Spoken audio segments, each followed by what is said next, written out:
Social media पर हिमांशु मिश्रा नाम का एक शख्स खूब वायरल हो रहा है। हिमांशु ने कुछ दिन पहले एक न्यूज चैनल के कार्यक्रम में ऑनलाइन गेमिंग में 96 लाख रुपए गंवाने का दावा किया था। हिमांशु का दावा था कि 96 लाख रुपए हारने के बाद उसके घर वालों ने भी उससे नाता तोड़ दिया है। इसके बाद से ही हिमांशु और भी कई कार्यक्रमों में जाकर अपनी कहानी बता रहा है। हिमांशु की कहानी में झोल भी हो सकता है, लेकिन हाल ही में उन्नाव पुलिस के एक सिपाही सूर्य प्रकाश का वीडियो भी वायरल हो रहा है। सूर्य प्रकाश ने अपना ऑनलाइन गेमिंग में 15 लाख रुपए गंवाने का दावा किया है। उन्होंने एक वीडियो जारी कर अपील की है कि अगर एसपी सर सभी पुलिस वालों से 500 रुपए दिलवा देंगे तो सुसाइड नहीं करना पड़ेगा। इसी साल जुलाई में ऑनलाइन गेमिंग में करोड़ों रुपए गंवाने का अजीब मामला सामने आया था। मर्चेंट नेवी अफसर रमन चौहान ने 2 साल में 1.4 करोड़ रुपए गंवा दिए थे। बाद में उन्होंने पुलिस थाने में जाकर 50 लाख रुपए चोरी होने की रिपोर्ट दर्ज करवा दिया था। बाद में जब पुलिस ने छानबीन की तो रमन ने ऑनलाइन गेमिंग में 1.4 करोड़ रुपए हारने की बात कबूल किया है। ये तो सिर्फ 3 कहानियां हैं, ऐसी और भी कहानियां होगी जिसमें लोग ज्यादा कमाने के चक्कर में अपनी सारी जमा पूंजी गंवा देते हैं। कुछ सालों में भारत में ऑनलाइन गेमिंग का क्रेज ज्यादा ही बढ़ गया है। इससे फैंटेसी स्पोर्ट्स कहा जाता है। फैंटेसी स्पोर्ट भारत में आ तो 20 साल पहले ही गया था, लेकिन इसने जून 2016 के बाद रफ्तार पकड़ा। फैंटेसी स्पोर्ट में यूजर मोबाइल ऐप बनाता है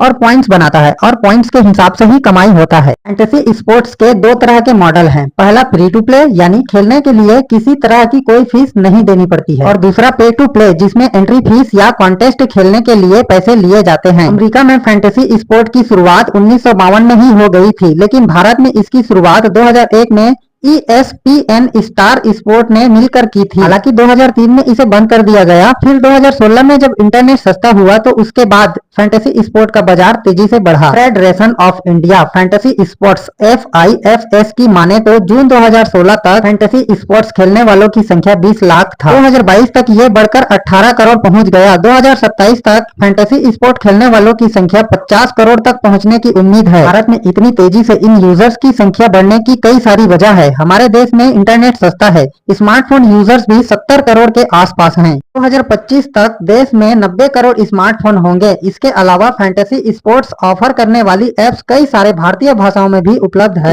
नहीं, UPI की वजह से ऑनलाइन पेमेंट भी कहीं ज्यादा आसान हो गई है। ऑनलाइन गेमिंग की दुनिया में फैंटेसी स्पोर्ट्स तेजी से उभर रहा है। अब ज्यादातर लोग ग्राउंड या स्टेडियम में खेलने के बजाय अपने फोन पर खेलना ही पसंद करते हैं। कुछ इसमें कामयाब होते हैं और कुछ हिमांशु, रमन और सूर्य प्रकाश की तरह बहुत सारा पैसा हार जाते हैं। पैसा हार जाने का इतना बड़ा रिस्क होने के बावजूद फैंटेसी स्पोर्ट का मार्केट फल फूल रहा है। FIFS की रिपोर्ट के मुताबिक भारत में इस वक्त फैंटेसी स्पोर्ट का मार्केट 75,000 करोड़ रुपए का है। नहीं, फैंटेसी स्पोर्ट्स ऑपरेटर का रेवेन्यू भी कई गुना तेजी से बढ़ रहा है। 2018 और 2019 में इनका रेवेन्यू 924 करोड़ रुपए होने का अनुमान था। 2026 और 2027 तक 25,300 करोड़ रुपए की रेवेन्यू इससे जनरेट होने की उम्मीद है। इसके अलावा 2018 से 2022 के बीच फैंटेसी स्पोर्ट्स इंडस्ट्री से 4,500 करोड़ रुपए का टैक्स भारत सरकार को मिला है। इसमें 2,800 करोड़ तो GST ही था। अनुमान है कि 2023 से 2027 के बीच इंडस्ट्री से सरकार को 26,000 करोड़ रुपए का टैक्स मिलेगा। रिपोर्ट बताती है कि स्पोर्ट्स इकोनॉमी में फैंटेसी स्पोर्ट्स का योगदान 3,100 करोड़ का है,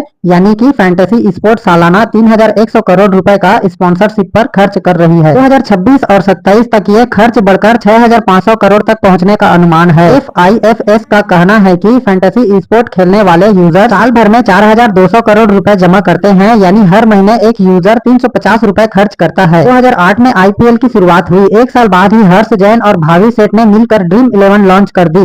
ड्रीम 11 में यूजर्स अपनी क्रिकेट टीम बनाता है और प्लेयर्स की परफॉर्मेंस के आधार पर पॉइंट्स बनाता है। जितने ज्यादा पॉइंट्स उतना ज्यादा पैसा। आज ड्रीम 11 फैंटेसी स्पोर्ट्स की सबसे बड़ी कंपनी बन गई है। भारत में फैंटेसी स्पोर्ट्स के 90% मार्केट पर ड्रीम 11 का कब्जा है। 2022-2023 में कंपनी का रेवेन्यू 6,385 करोड़ था, जिसमें क्रिकेट सबसे पॉपुलर फैंटेसी स्पोर्ट्स बना हुआ है। अब यूजर्स लेडीज क्रिकेट में भी अपनी फैंटेसी टीम बना रहे हैं। फैंटेसी स्पोर्ट्स खेलने वाले 40% यूजर्स की उम्र 25 से 34 साल के बीच है, जबकि 18 से 24 साल की उम्र के यूजर्स 35% हैं। 10% यूजर्स ऐसे हैं जो हफ्ते में 2 बार से ज्यादा फैंटेसी स्पोर्ट्स खेलते हैं। वहीं 30% ऐसे हैं जो हफ्ते में 1 या 2 बार खेलते हैं। फैंटेसी स्पोर्ट्स को सट्टेबाजी या जुआ नहीं माना जाता। हाई कोर्ट से लेकर सुप्रीम कोर्ट ने फैंटेसी स्पोर्ट्स को स्किल्स का गेम माना जाता है। सितंबर 2022 में सुप्रीम कोर्ट ने अपने फैसले में कहा था कि फैंटेसी स्पोर्ट्स स्किल का गेम है, ना कि चेस का।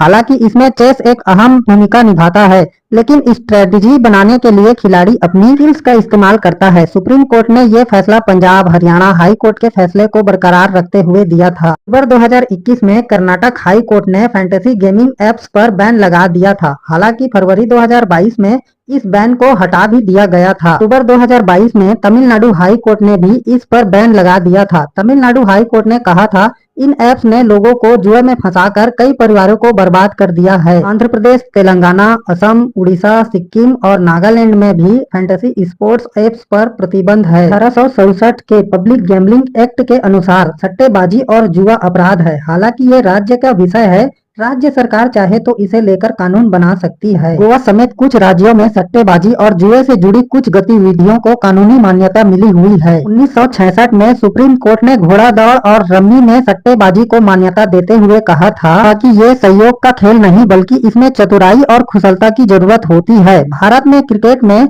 सट्टेबाजी भी गैर कानूनी है, हालांकि इसे कानूनी मान्यता देने की मांग भी होती है। एक अनुमान के मुताबिक भारत में हर क्रिकेट मैच पर करीब 1400 करोड़ रुपए का सट्टा लगता है। लोधा कमेटी और लॉ कमीशन ने अपनी रिपोर्ट में क्रिकेट में सट्टेबाजी को कानूनी मान्यता देने की सिफारिश की थी। लोधा कमेटी ने सुझाया था कि इंग्लैंड, अमेरिका, ऑस्ट्रेलिया, कनाडा और यूरोप के कुछ देशों में सट्टेबाजी वैध है। अगर भारत में भी सट्टेबाजी को वैध कर दिया जाए तो इसमें सरकार को सालाना करीब 20,000 करोड़ रुपए का रेवेन्यू मिल सकेगा। दोस्तों, वीडियो अच्छा लगा हो तो लाइक कर दीजिए और हमारे चैनल को सब्सक्राइब कर लीजिए। मिलते हैं नेक्स्ट वीडियो में, तब तक के लिए बाय बाय।